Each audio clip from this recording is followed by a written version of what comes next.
ఈ వ్యూస్ ఖచ్చితంగా ఫేక్ అనేది అనిపిస్తుంది. సో 'హరిహర వీరమల్లు' ట్రైలర్ ఇప్పటి వరకు మన తెలుగు సినిమా ఇండస్ట్రీలో టాప్ పొజిషన్ లో 'పుష్ప 2' ఉండేది వ్యూస్ పరంగా. ఇప్పుడు 'హరిహర వీరమల్లు'కి 24 అవర్స్ లో 48 మిలియన్స్ వచ్చాయి.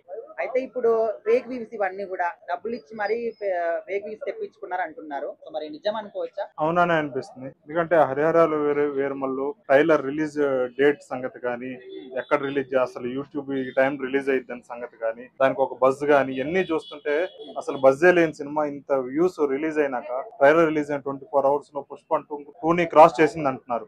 ఈ ఈ వ్యూస్ ఖచ్చితంగా ఫేక్ అనేది అనిపిస్తుంది. ఫేక్ అని ఎందుకు అన్నా ఇప్పుడు ఎందుకు అనుకోవాలి? ఆయన పాన్ ఇండియా లెవెల్లో కావచ్చు, పాన్ ఇండియా రాజకీయాల పరంగా కావచ్చు, డిప్యూటీ సీఎం అయిన తర్వాత కావచ్చు, ఫుల్ క్రేజ్ వచ్చింది కదా. అవును, పాన్ ఇండియా లెవెల్ ఆయనకి ఇప్పుడు ఎక్కడ ఉంది క్రేజ్? పాన్ ఇండియా లెవెల్లో లేదు కదా. రాజకీయాల్లోకి వచ్చిన తర్వాత రాజకీయాల్లో వచ్చినా కానీ పాన్ ఇండియా లెవెల్ అయితే క్రేజ్ అయితే లేదు. ఇదే ఫస్ట్ సినిమా. ట్రైలర్ లోనే అంటే దీని మీద హైప్ సృష్టించడానికి ఇలా ఫేక్ వ్యూస్ ఏమన్నా సృష్టించారా? మన దిల్ రాజు కూడా అన్నాడు, దీన్ని ఒరిజినాలిటీగా మన వ్యూస్ మనం వస్తే సినిమాని ఎలా ప్రమోట్ చేసుకోవాలి, ఎక్కడ మైనస్ ఉంది ఎక్కడ ప్లస్ ఉంది తెలుసుకోవచ్చు అని మంచి సందేశం ఇచ్చాడు. ఆ సందేశం ఇచ్చిన కొన్ని రోజులకే 10 days అయింది అనుకుంటా. ఇప్పుడే ఇది ఫేక్ వ్యూస్ లాగా 100% నాకైతే అనిపిస్తుంది. పవన్ కళ్యాణ్ గారికి ఫేక్ వ్యూస్ తెప్పించుకోవాల్సిన అవసరం ఏముందని అనేది పవన్ కళ్యాణ్ కి అవసరం లేకపోవచ్చు, ఆ మూవీ టీం కి అవసరం ఉండేది కదా.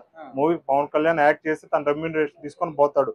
తను జస్ట్ సోషల్ మీడియాలో కూడా ప్రమోట్ చేసినట్టు దాఖలు ఎక్కడ ఇంతవరకు కనిపించలేదు. కాబట్టి పవన్ కళ్యాణ్ అవసరం ఉండదు, అది సినిమా టీం కి అవసరం. సినిమాలో నటించే యాక్టర్లకి, నిర్మాతలకి, వీళ్ళకి అవసరం ఉండొచ్చు. ఏదైతే ఏమో ఆ వ్యూస్ మాత్రం ఫేక్ అనిపిస్తుంది. ఎందుకంటే సినిమా మీద అంత బజ్ లేదు. ఒక్క పాన్ ఇండియా సినిమా హైయెస్ట్ బాహుబలికి దగ్గరకు వచ్చిన సినిమా ఆ వ్యూస్ ని టచ్ చేసిందంటే దాటింది అంటున్నారు. ఇంకా ఇదైతే నా ఒపీనియన్ ప్రకారం ఫేక్ అయితే అనిపిస్తుంది. దయచేసి ఇలాంటి ఫేక్ కాకుండా ఒరిజినాలిటీతో వస్తే చాలా బెటర్ అనిపిస్తుంది. అంటే ఒకవేళ ఇప్పుడు ఈ వ్యూస్ పరంగానే ఫేక్ క్రియేట్ చేస్తే మరి సినిమా వచ్చిన తర్వాత ఇట్లా అంటున్నారు కలెక్షన్స్ అన్ని కూడా ఫేక్ చేస్తారు అనుకోవచ్చా మరి? అనుకోదు, అంటే సినిమా కలెక్షన్స్ కోసమే ఇలా వ్యూస్ ఫేక్ చేస్తే ఎక్కువ ఇంతమంది చూసారని సినిమాని బజ్ విపరీతంగా పెరిగిద్దనే ఆలోచనతో కావచ్చు. చూద్దాం రేపు కలెక్షన్స్ కూడా ఏమన్నా ఫేక్ చేస్తారా ఒరిజినాలిటీగా చూపిస్తే. ఇంతవరకైతే పెద్దగా ఫేక్ చేసినట్టు పవన్ కళ్యాణ్ చిత్రాలు కనిపించలేదు.